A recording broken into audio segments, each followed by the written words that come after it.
Bien, buenas tardes. Nos encontramos en esta oportunidad con el doctor Camilo Fernández Cosman y el tema para desarrollar hoy día es la enseñanza de la retórica en contextos universitarios. Camilo Rubén Fernández Cosman nació en 1965 en Lima, Perú. Es miembro de número de la Academia Peruana de la Lengua desde el 2008. Ingresó con su discurso titulado Blanca Varela y la lucha interminable con las palabras. Es miembro de la International Society for the History of Rhetoric y del Consejo de la Organización Iberoamericana de Retórica y de la Asociación Canadiense de Hispanistas. Fue secretario de la Asociación Latinoamericana de Retórica. Es presidente de la Asociación Peruana de Retórica, vocal del Centro de Estudios Literarios Antonio Cornejo Polar y director de la revista Metáfora, e integra el comité científico de las revistas Castilla y Tonos Digital. Con respecto a su formación académica, es doctor en literatura peruana y latinoamericana por la Universidad Nacional Mayor de San Marcos. Asimismo, es poeta, traductor, crítico literario, director de proyectos de investigación, conferencista nacional e internacional, investigador con CITEC nivel 2, Grupo Carlos Monge Medrano, asesor de tesis y docente de la Universidad de Lima y la Universidad Nacional Mayor de San Marcos. Ha sido becario en países de Alemania, Reino Unido y Estados Unidos. Principalmente, su línea de investigación se orienta a los estudios sobre la poesía. Ha participado en estudios críticos, en revistas y congresos, así como ha publicado libros. Entre sus ensayos, algunos de ellos son El Perú Crítico, Utopía y Realidad, 1990, Una antología discutible, año 2000, César Moro y el francés como lengua internacional, año 2006, El referente prehispánico y la poliacroasis en la estación violenta, 1948-1957, de Octavio Paz, año 2015, La problemática del traductor literario a partir de la lectura y la traducción de dos poemas de Paul Eluard, año 2016, Argumentación y campos figurativos en la poesía de Jorge Luis Borges, año 2018, Metáforas orientacionales y espacialización del sujeto en Una casa en la sombra, de Carlos López de Gregory, año 2018, Nicanor Parra y Marco Martos, dos poetas frente a frente, año 2019, La antropofagia cultural como procedimiento de la literatura latinoamericana, los casos de Jorge Luis Borges y Octavio Paz, año 2019, Cuerpo y afecto en Noches de adrenalina, de Carmen Ollé, año 2021, y El simplismo de Alberto Hidalgo, Tradición e innovación, año 2021. Esos fueron sus ensayos, y con respecto a sus libros publicados, algunos de ellos son los siguientes: Las ínsulas extrañas, de Emilio Adolfo Westphalen, año 1990, La poesía hispanoamericana y sus metáforas, año 2008, La poesía es como el aroma, año 2009, Casa, Cuerpo, la poesía de Blanca Varela, Frente al espejo, año 2010, Sujeto, metáfora, argumentación, año 2011, Interculturalidad y sujeto migrante en la poesía de Vallejo, Cisneros y Watanabe, año 2016, y Raúl Porras Barrenechea y la literatura peruana, año 2021.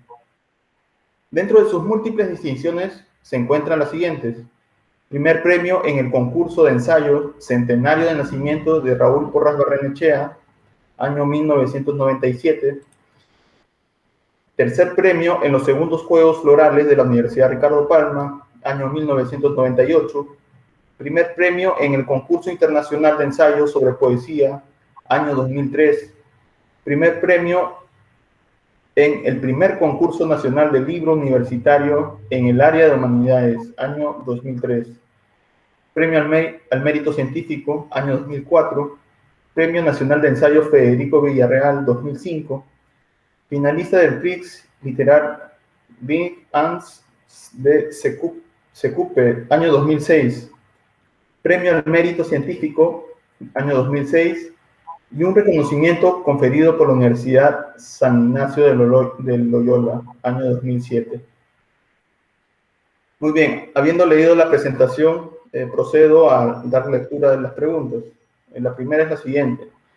En la carrera de literatura existen los géneros del teatro, la poesía, la narrativa y el ensayo. Dentro de su producción se halla una predilección por el género lírico, el cual se ha visto plasmado en numerosos ensayos. Frente a ello, ¿cómo fue construyendo esa preferencia por la poesía y sus respectivos análisis? En primer lugar, Jesús, muchas gracias por la entrevista. Soy muy agradecido. En realidad, la predilección por el género lírico se produjo cuando cursaba el cuarto o quinto año de secundaria en el colegio Nicanor Rivero Cáceres, un colegio estatal en Barranco, y tuve excelentes profesores de literatura, entre los cuales está la profesora Sara Liendo de Casquino, quien me incentivó la lectura de poesía, ¿no? Entonces yo desde aquellos años, estoy hablando de haber sido del año 1980 o 81 aproximadamente, ya me comencé a inclinar por la poesía, ¿no? Es decir, por el análisis de textos poéticos, ¿no? En tal sentido había ya leído Jardín de Invierno de Neruda, algunos poemas de Vallejo, textos de José María Eguren, de José Santo Chocano, entre otros autores, ¿no? Pero definitivamente el texto que me iluminó más fue ese poemario póstumo de Neruda, Jardín de Invierno, que leí en la biblioteca municipal de Barranco, que queda, hasta este momento todavía queda ahí, quedaba en la plaza central de Barranco, ¿no? Ahí fui donde tuve un contacto más cercano con la poesía, ¿no?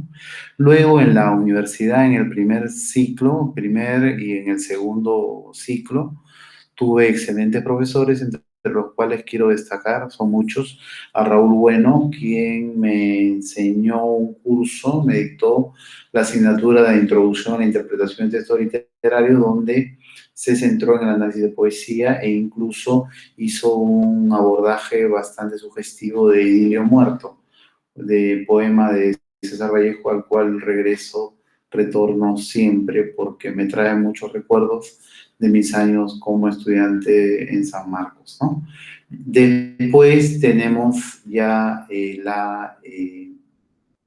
la enseñanza de la poesía por parte de maestros como Marco Marto, Washington Delgado, entre otros, la lista es larga.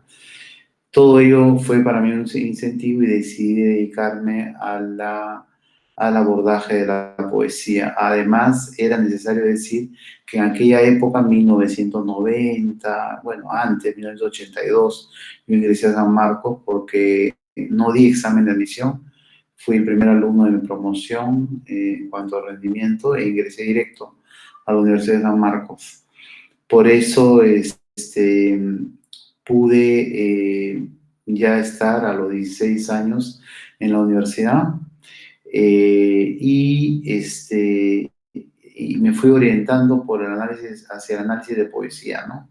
Básicamente, lo que quería indicar, me estaba olvidando, es que en aquella época, en 1982, los estudios en el Perú sobre poesía eran muy pobres. Solamente teníamos los trabajos de Estuardo Núñez, por ejemplo, el texto sobre los dos libros sobre Buren, el panorama actual de la poesía peruana, los ensayos de Américo Ferrari, por ejemplo, algo de Mirko Lauer quizá, pero no había suficientes trabajos rigurosos como los hay hoy sobre poesía, ¿no?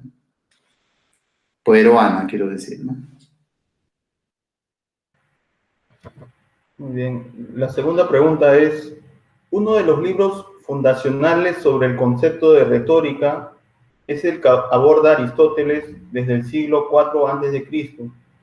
Conforme ha transcurrido el tiempo, ¿cómo ha variado esta noción con los distintos postulados teóricos? Bueno, muy interesante tu pregunta. Aristóteles es el autor del primer tratado sistemático de retórica en la cultura occidental, no cabe duda, ¿no? Que es la retórica aristotélica, ¿no? Porque él tiene en el ámbito de lo que hoy conocemos como teoría literaria, dos textos fundamentales, que son la poética y la retórica. La retórica es un tratado orgánico y es un antecedente de la retórica latina que va a tener claros representantes en Cicerón, Quintiliano, entre otros autores, ¿no? En el pensamiento aristotélico tenemos ya alguna teoría de la metáfora, que luego algunas teorías de la metáfora, yo diría más de una, ¿no? La primera, la teoría sustitutiva de la metáfora, que ya está presente en Aristóteles, la idea de que un enunciado implica la sustitución metafórico, un enunciado metafórico supone la sustitución de un término en relación con el otro. Por ejemplo, en vez de decir las alas del ave, yo digo las alas del amor, ¿no? Amor está en vez de ave, es una sustitución. Esta teoría sustitutiva de la metáfora ya está en Aristóteles. Asimismo, tenemos la teoría del desvío, que de alguna manera ya está en Aristóteles también, ¿no? En pocas palabras, el enunciado metafórico es un desvío respecto de la norma determinada por el enunciado literal, ¿no? Entonces, en vez de decir la gota de agua, yo digo la gota del amor, ¿no? Son dos teorías muy, muy parecidas entre sí, la sustitutiva y la teoría del desvío, que ya están de alguna manera sugeridas por Aristóteles, ¿no? Tal como se puede observar. En pocas palabras, ¿cuál es la trascendencia de Aristóteles? Es mucha, ¿no? En cuanto al desarrollo de la retórica en Occidente, por decirlo de alguna manera. Primero, Aristóteles tenía una dimensión filosófica, y extendida de la retórica. Él hablaba de inventio, dispositio, elocutio, actio. No habla de la memoria, que es una parte de la retórica, que es una conquista de la retórica latina, ¿no? Ese es el primer punto. El segundo aspecto es que Aristóteles concebía tres géneros discursivos: el epidíctico, el deliberativo y el judicial, ¿no? Esta división tripartita es muy actual, ¿no?, al respecto, e indica la relación que existe entre las figuras retóricas y la argumentación jurídica, por ejemplo, ¿no? Este elemento también tiene enorme trascendencia en la retórica actual, ¿no? En tal sentido, creo que tiene una retórica expandida, planteó la teoría del desvío, la teoría sustitutiva, los tres géneros aristotélicos, y proyectó una visión de la retórica como una teoría del discurso, ¿no?, que hasta hoy se aplica, ¿no?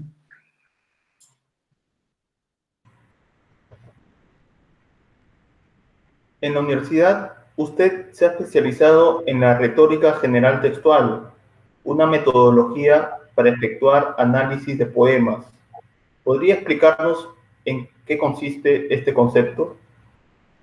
Bien, lo que pasa es que la visión aristotélica era totalizante, implicaba la presencia del elocutio, la dispositio, la elocutio, la dispositio, la inventio y la actio.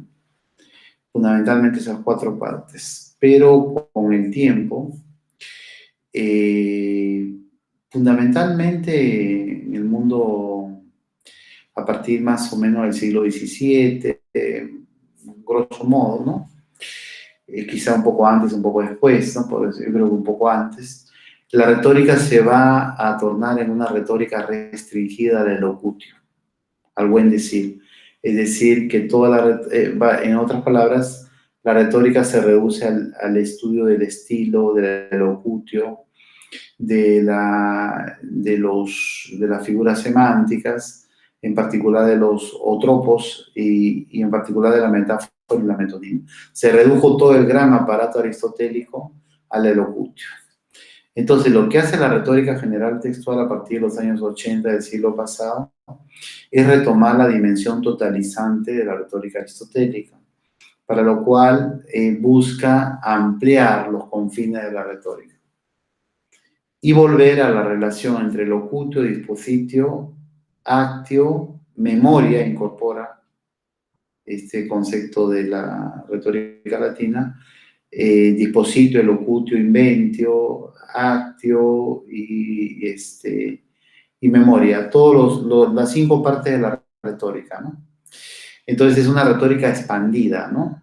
Cuando pone de relieve un análisis de una figura retórica, los pensadores de la retórica general textual vinculan la elocutio con la dispositio y la inventio. En pocas palabras, las metáforas transmiten conocimiento, son operadores ideológicos, tienen que ver con estructuras, con inventio, la elocutio, es decir, es una retórica que trata de vincular sobre todo la elocutio, la dispositio, la inventio, pero también la actio, el aspecto de la pragmática y, cómo no, la memoria colectiva de un pueblo, por ejemplo, ¿no? La memoria es un elemento importante para los estudios de retórica y política, por ejemplo, en Argentina con Alejandra Vitale, quien analiza los archivos del Servicio de Inteligencia Argentina durante la dictadura militar, ¿no? Y trabaja el tema de la memoria también, ¿no? Que es sumamente importante. ¿Qué aspectos han quedado ocultos? ¿Qué aspectos tienen que esclarecerse a través de procedimientos retóricos en los archivos de la inteligencia argentina durante la dictadura militar, por ejemplo?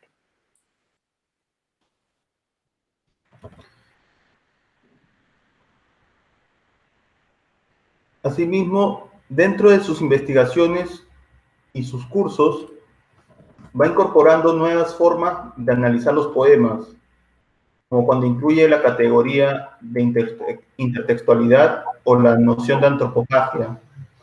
Ante ello, ¿de qué manera va contribuyendo a los estudios de la retórica, la inclusión y el tratamiento de nuevas categorías? Muy bien, es muy interesante tu pregunta. Lo primero que tengo que indicar es que en San Marcos tuvimos nosotros en los años 80, que fue una época atravesada por la violencia en el Perú, ¿no? Como todos sabemos, el terrorismo de Sendero Luminoso en RTA y el terrorismo de Estado también, ¿no? Como podemos ver en los archivos y los documentos que registran estos hechos de violencia, ¿no? El informe de la Comisión de la Verdad y la Reconciliación, por ejemplo, ¿no? Pero en aquella época tan complicada en el Perú, con tantos problemas, tuvimos una formación integral, ¿no? De manera que yo tuve la suerte de ser uno de los discípulos de Antonio Cornejo Polar, quien meditaba en aquella época, en los años 80, del siglo pasado, sobre la heterogeneidad, la hibridez, y también se leía mucho Ángel Rama a partir del concepto de transculturación, ¿no? Entonces, sobre esa base, a partir de mis lecturas de Ángel Rama, García Canclini, Cornejo Polar, entre otros, formulé una noción que había sido planteada por el modernismo brasileño en los años 20 del siglo pasado, que es la noción de Oswald de Andrade de la antropofagia. En pocas palabras, los latinoamericanos no somos buenos salvajes, sino que devoramos las culturas occidentales, las prehispánicas, las orientales, y luego producimos, tragamos las culturas, otras culturas, y vamos a decirlo metafóricamente, construimos nuevos productos culturales, ¿no? Tal como se puede observar. Ya no es la idea del bon sauvage, del buen salvaje, sino del antropófago, ¿no? El que traga una cultura para construir un producto nuevo. Esa idea la apliqué en mi libro sobre César Moro, un antropófago de la cultura. Tiene una interrogación, formulo una interrogación en el título del libro, y planteo la idea de que Moro se aprovecha del francés y lo canibaliza el francés. Es decir, usa el francés con marcas, con huellas de un hablante nativo en español, ¿no? Aspecto que a Coiné no le gustaba mucho, y que incluso llega a corregir algunas expresiones de los versos de Moro en francés. Pero yo considero que es una marca precisamente de un francés distinto del de Francia, ¿no? Porque la lengua es de los usuarios, no es de la Academia Francesa ni de la Real Academia Española, sino los usuarios son los dueños de la lengua. Todos los que hablan francés son los dueños de la lengua, no solo los franceses, también son los canadienses, los belgas y los africanos o los latinoamericanos, entre otros, ¿no?, que hablan el francés. Entonces de ahí tomo el concepto de antropófago. Luego, la idea de la intertextualidad que ya estaba en mi libro sobre Raúl Porras Barrenechea, que ha sido reeditado hace algunos meses y que es un libro del año 2000, ¿no? Y fue un texto con el que gané el concurso Raúl Porras Barrenechea, el centenario, en conmemoración al centenario de Raúl Porras Barrenechea. En este libro sobre Porras confronto, veo los intertextos, las intertextualidades, confronto la propuesta de Ribagüero con la de Mariátegui, la de Porras, la de Sánchez, respecto de la literatura peruana. ¿Cuál es la visión de Porras? ¿Cuál es la visión de Ribagüero, de Sánchez, de Mariátegui? ¿Y en qué discrepan, en qué están de acuerdo? Y a partir de esa intertextualidad comienzo a pensar en que se puede analizar la poesía de Vallejo en relación con la de poesía de Paul Eluard, la de Buren en relación con la de Vallejo, etcétera, ¿no? Porque en la base de todo conocimiento literario, para mí está la intertextualidad, está la confrontación, la comparación. En gran medida me oriento actualmente hacia los estudios de retórica comparada, ¿no? Porque me interesan los mecanismos persuasivos que están en varios poetas de diferentes tradiciones para poder confrontarlos y extraer una conclusión al respecto.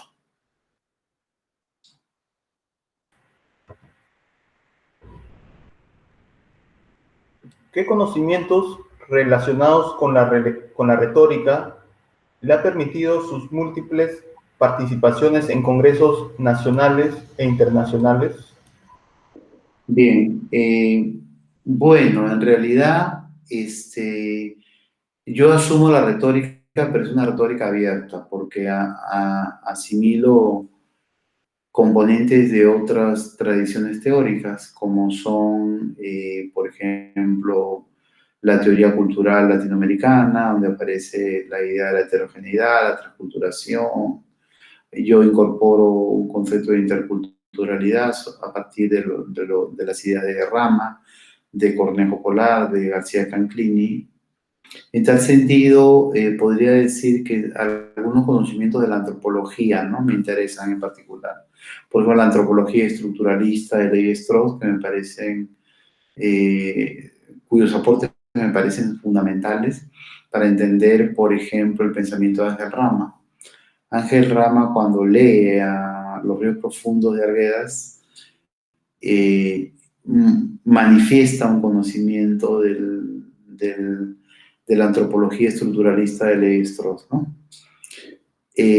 Asimismo, no solo la antropología estructuralista de Levi-Strauss, sino también la pragmática me interesa muy en particular, y la manera como lo que yo llamo el locutor en un poema intenta convencer a un alocutario, tiene en mente un alocutario al cual quiere convencer, ¿no? Ese aspecto de la pragmática del poema que está muy descuidada realmente, ¿no? Hay muy pocos trabajos sobre el tema, ¿no?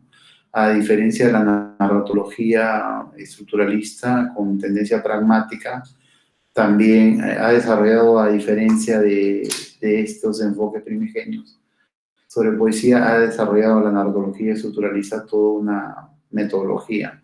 Nosotros en el análisis poético seguimos hablando de yo poético, ¿no?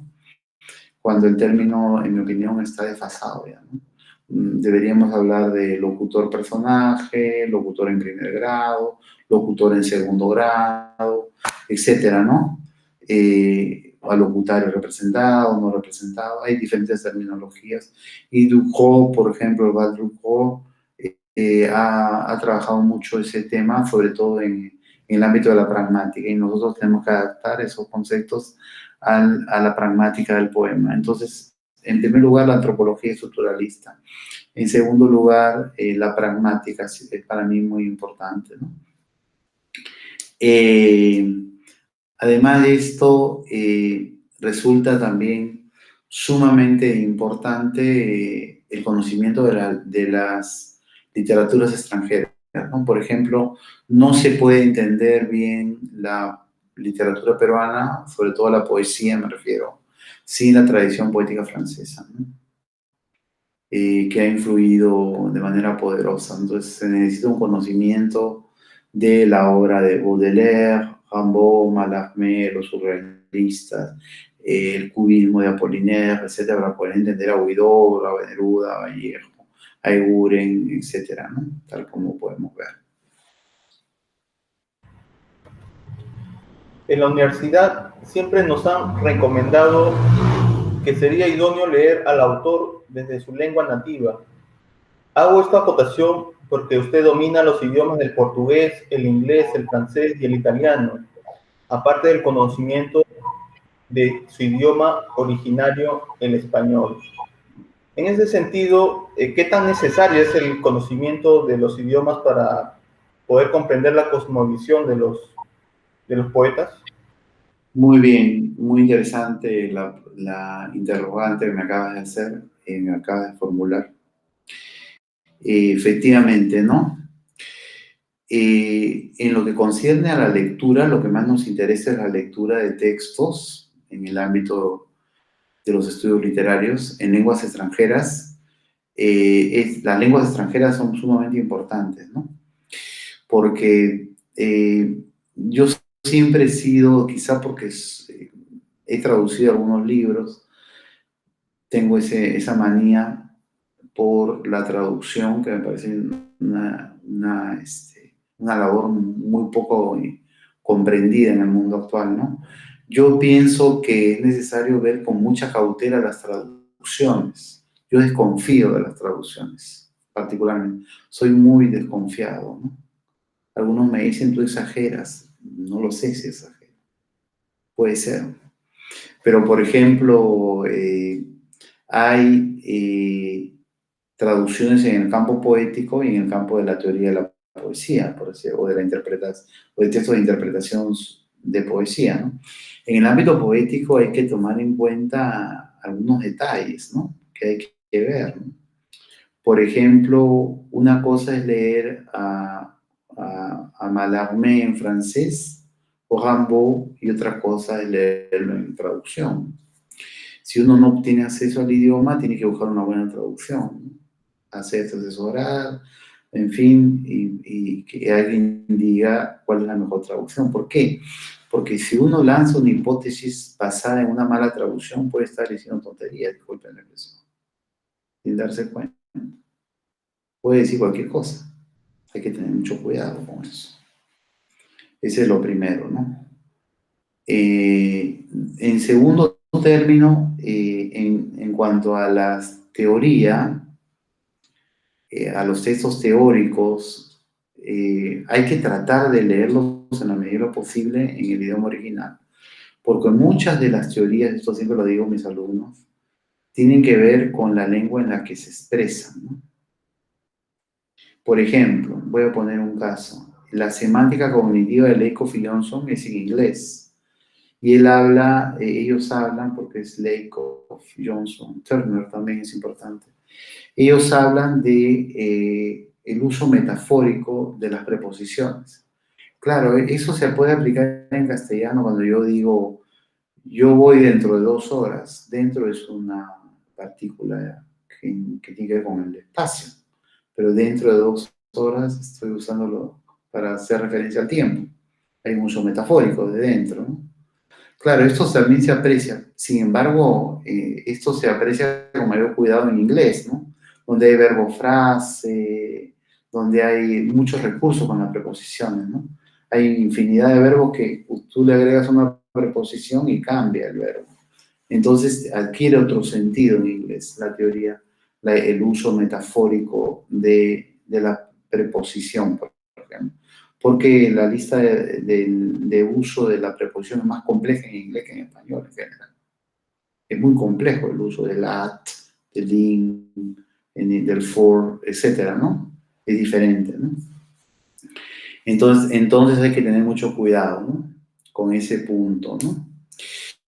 Yo recomiendo a mis alumnos que, por lo menos en el nivel de lectura, porque el nivel de la habla oral es un poco más complejo, hay que vivir en un país de habla inglesa, habla francesa, en fin, si uno no lo practica lo pierde, pierde la fluidez, ¿no? Eso es más complicado, sobre todo si uno vive en Lima, ¿no? O en el Perú, ¿no? En Arequipa o Cusco, o cualquier otro lugar. Sin embargo, la lectura uno la puede mantener, por lo menos leer y escribir algo, ¿no?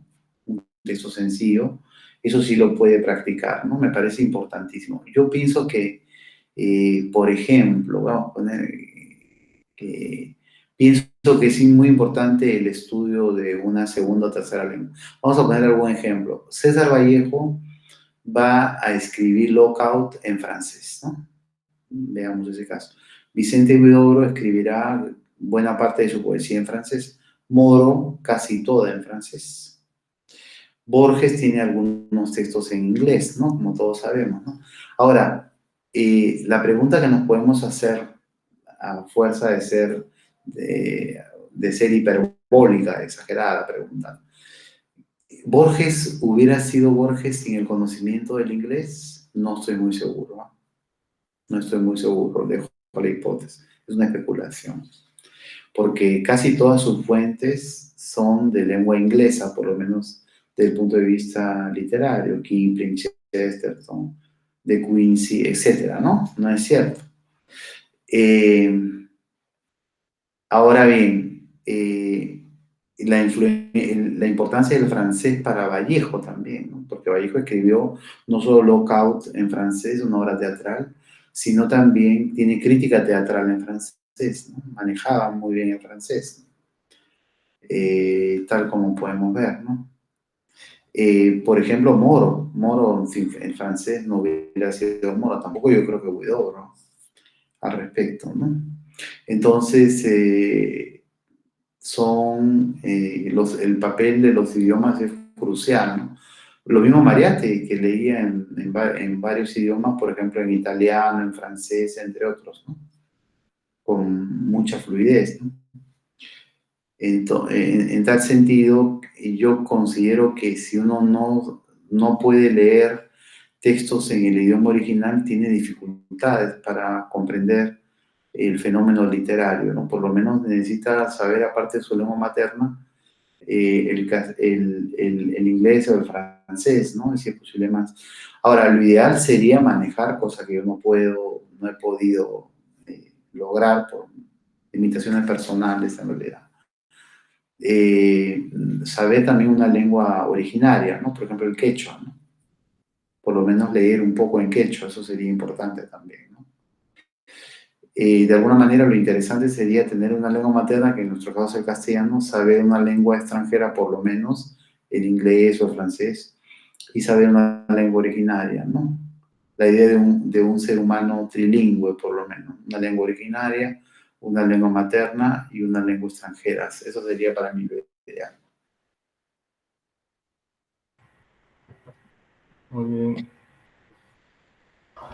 Considerando sus amplios estudios e investigaciones acerca de la retórica, ¿cómo es posible la canalización y la transferencia de estos conocimientos a un alumno universitario? Claro, sí, no es fácil, indudablemente, ¿no? Uno de los problemas que hemos visto, sobre todo en el caso de la pandemia, que nos ha trastocado nuestra forma de pensar, nuestra forma de vivir, de relacionarnos con los demás, relacionarnos con los demás, es el problema de la educación virtual, ¿no? Muchos alumnos que están llegando a San Marcos, por ejemplo, han tenido su último año o eventualmente no solo el último año, de manera virtual, ¿no? Entonces no es lo mismo, ¿no? Se nota que la enseñanza tiene vacío, porque la enseñanza en el colegio en general debería ser presencial. No creo que virtual funcione. plenamente, pero bueno, no hay otra manera, ¿no?, de hacer las cosas. Sobre todo en primaria no funciona la educación virtual.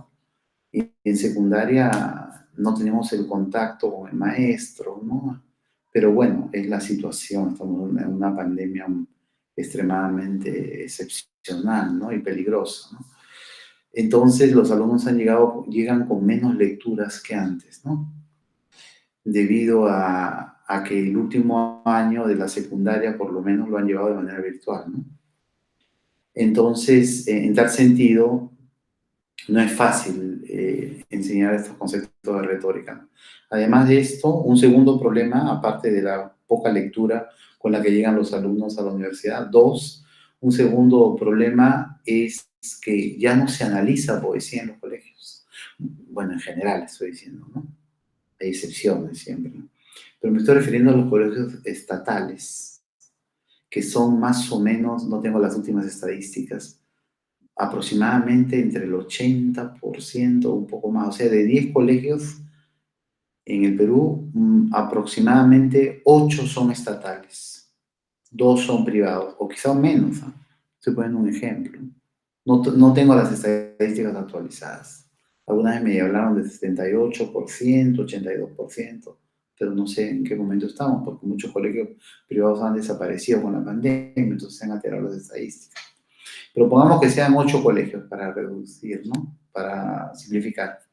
De esos 8 colegios estatales, 2 son privados, digamos de 10, 80%. Mayormente, yo diría que esos 8 colegios de 10, del 80%, para hablar en términos numéricos, estadísticos, en muy pocos colegios los profesores se dedican a la enseñanza de la poesía, por muchas razones, ¿no?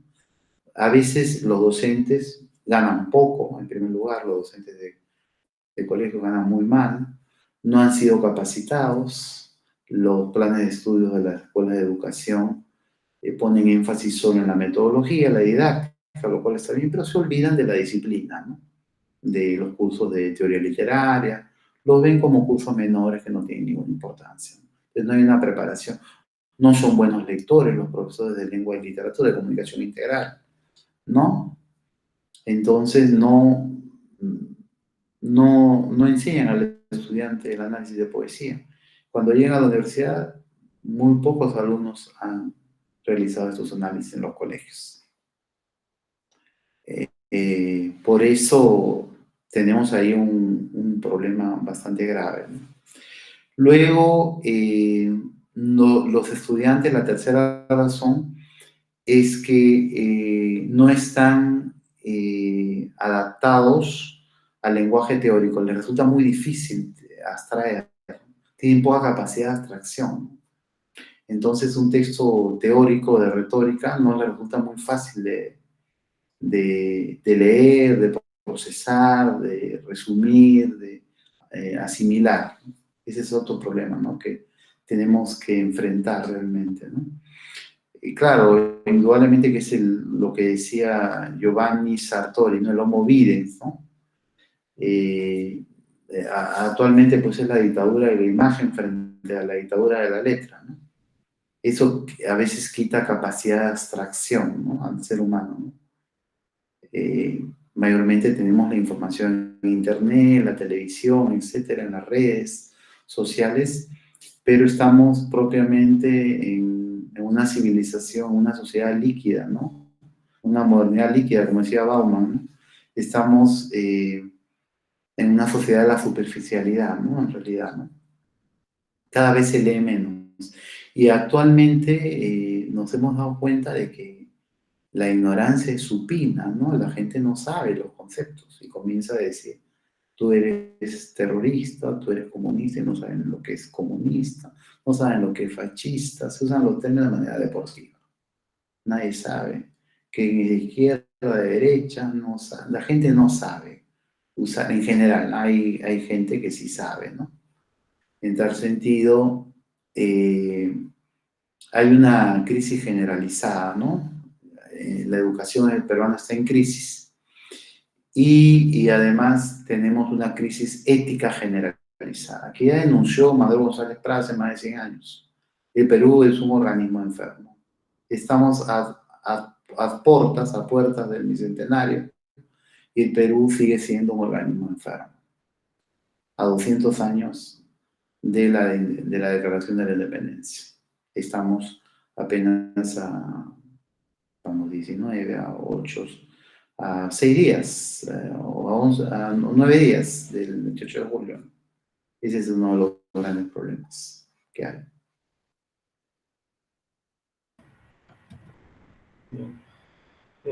Dentro de la retórica general textual está el aprendizaje de los distintos tropos. Para mencionar algunos de ellos se encuentran la metáfora, la metonimia, la sinécdoque, el oxímoron, el símil, la alegoría, entre otros. Frente a ello, es posible que un estudiante logre aprender, identificar y dominar esta amplia variedad de figuras retóricas para el análisis de los poemas, o considera que sería suficiente con unas cuantas. Muy interesante tu pregunta. Efectivamente, la teoría de Giovanni Bottiroli plantea que hay provincias figurales, son 4, que constituyen la siguiente: la negación, o la antítesis, como quieren llamarla, la sinécdoque, la metáfora y la metonimia, ¿no? Se concentra en esas 4 provincias figurales, que son ámbitos cognitivos en los cuales se sitúan una gama de figuras retóricas, ¿no? Dentro de la negación se sitúa, por ejemplo, la antítesis como figura retórica, la ironía, la paradoja, etc. Dentro de la metáfora, la provincia figural se ubican todos los tipos de metáfora. Y así, ¿no? Y yo pienso que no es necesario saber todas las figuras retóricas. Lo que dice Bottiroli muy bien, lo precisa, es que la retórica tradicional ha perdido demasiado tiempo, lo digo con mis palabras, con un intento inútil de clasificarlo todo, ¿no? De elaborar solo taxonomías y taxonomías, algunas de las cuales son útiles, sin lugar a dudas, ¿no? Pero no podemos quedarnos en la manía de clasificar y clasificar, ¿no? Lo interesante es la interpretación, no simplemente la descripción en un análisis retórico, ¿no? De repente yo puedo analizar solo una metáfora en un poema, pero profundizar tanto hasta llegar a plantear que detrás de esa metáfora hay una visión del mundo, y solo analizar una figura retórica en ese poema, o quizá 2, no necesito analizar más, y saberme de memoria todas las clasificaciones de la retórica. Lo importante es la pertinencia, la agudeza del investigador literario para distinguir la figura retórica más representativa que sirva para verificar una hipótesis y que se ligue con la dispositio y sobre todo con la inventio, ¿no? O sea, con la visión del mundo del escritor.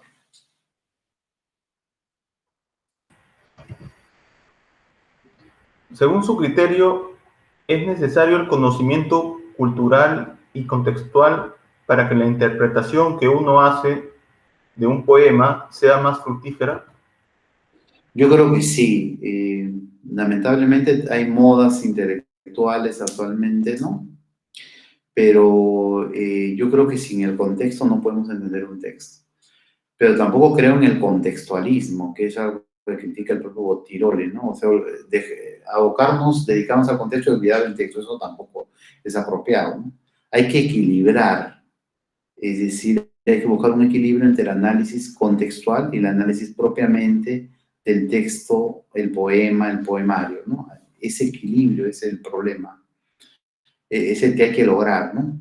Por ejemplo, tenemos que ubicar al texto en un contexto, ¿no?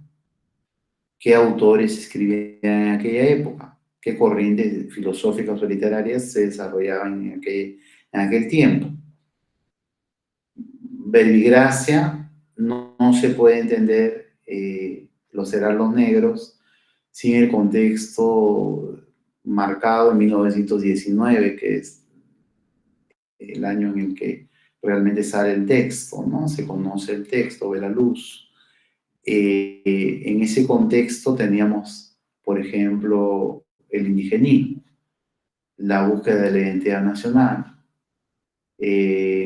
la difusión de los primeros trabajos de ciencias sociales, ¿no? ¿No? De lo que más adelante son los primeros trabajos, obviamente, ¿no?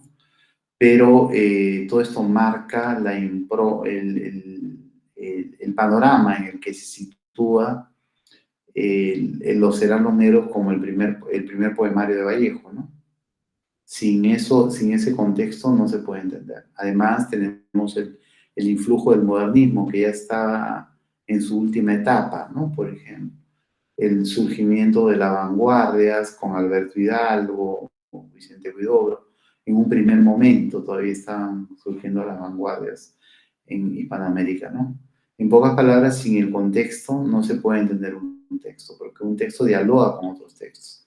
No hay que aislar el texto, no hay que caer en una visión autárquica del texto literario, ¿no? Pero tampoco no olvidarse del texto, dedicarse al contexto y nunca analizar un texto de manera rigurosa. Ninguno de los dos extremos. Ni el contextualismo exagerado, ni el autotelismo, o mejor, una visión autárquica de la literatura, ¿no? Hay que buscar un equilibrio entre los contextos y el análisis, entre el análisis de los contextos y el del texto, poemario, poema que se va a abordar.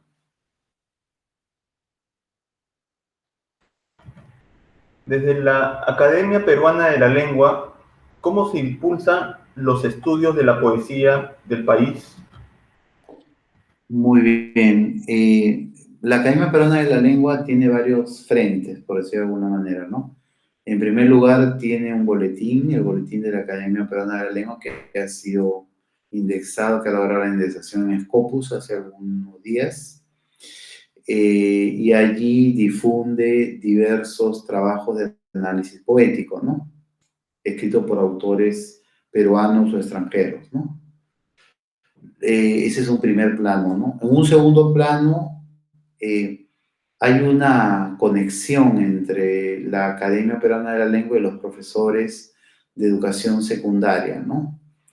A través del dictado de cursos de actualización, en los cuales se les da algunas herramientas para el análisis de textos poéticos o narrativos o ensayísticos. De hecho, esto les permite a los profesores de comunicación integral poder actualizarse en lo que concierne a la disciplina tanto de la lingüística como de la literatura, ¿no? Ese es un segundo frente, ¿no? Además de estos cursos de actualización para profesores de comunicación integral del boletín de la Academia Peruana de la Lengua, tenemos también congresos que se organizan, ¿no? Congresos sobre temas lingüísticos, lexicográficos o sobre temática literaria, ¿no? Un congreso sobre Guren, un congreso sobre César Moro, donde se difunden las investigaciones sobre poesía elaboradas por críticos literarios nacionales, peruanos o extranjeros, ¿no? Y se establece un diálogo, ¿no? Al interior, en el ámbito de ese congreso, ¿no? Un diálogo muy fructífero, ¿no? Y que permite profundizar en el abordaje de la poesía peruana, ¿no? Bien, profesor Camilo, hemos llegado a la última pregunta, más relacionado ya con sus estudios, investigaciones que puede estar haciendo, ¿no? ¿Qué proyectos tiene en la actualidad? Bueno, tengo varios proyectos. En primer lugar, tengo en mente publicar un libro sobre Vallejo, sobre todo centrarme en el primer poemario de Vallejo, Los Serranos Negros. Luego, un proyecto que lo tengo hace muchos años es escribir la historia de la poesía peruana del siglo XX, pero con criterios historiográficos claros, en mi opinión, ¿no? Viendo el movimiento de los sistemas, el sistema emergente, el sistema residual, el sistema de resistencia, el sistema emergente, en fin, cómo se mueven los sistemas a lo largo del siglo XX en el ámbito de la poesía peruana, ¿no? Eso me interesaría, ¿no? Posteriormente tengo un tercer proyecto, aparte del libro sobre Vallejo, una historia de la poesía peruana que me gustaría escribirla con otros investigadores. Un tercer proyecto es trabajar lo que es los estilos de pensamiento en diferentes autores. He comenzado ya a trabajar en Vargas Llosa, en Vallejo, etcétera, pero me gustaría trabajarlo en varios autores y luego publicar un libro donde se recopilen todos esos trabajos sobre distintos poetas o narradores, ¿no? Esos son mis tres proyectos en realidad, ¿no? Y bueno, el cuarto proyecto es continuar con la revista Metáfora y tratar de indexarla en Scopus, en Web of Science, en Cielo. Hasta este momento solo está indexada en Latindex, pero próximamente va a entrar a otras indexaciones más digitales. Bien, profesor Camilo, habiendo resuelto estas 11 interrogantes, ¿no?, con respecto a los estudios de la retórica enfocados en contextos universitarios, doy por finalizada la entrevista. Desde ya agradezco su tiempo, su espacio para poder compartir, ¿no?, sus enseñanzas, sus conocimientos. Y como le había mencionado desde antes, ¿no?, el propósito es que esta entrevista resulte publicada en una revista indexada, ¿no? Entonces me voy a encargar primero de hacer el trabajo de transcripción y ya dependiendo de la cantidad de palabras voy a ver qué tipos, mejor dicho, qué revistas se adecúan, ¿no?, al límite, al intervalo de cantidad de palabras que pueda haberse transcrito, ¿no? Había pensado en primer lugar que sea la revista de Filología y Lingüística de la Universidad de Costa Rica, ¿no?, que publica entrevistas y todo relacionado también con literatura, retórica y demás temas, ¿no? De todas maneras, le voy a estar informando y bueno, reitero mis agradecimientos por el tiempo, ¿no?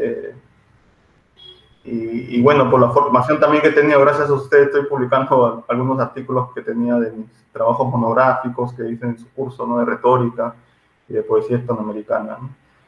Y bueno, eso sería todo por hoy y ya nos estaremos viendo.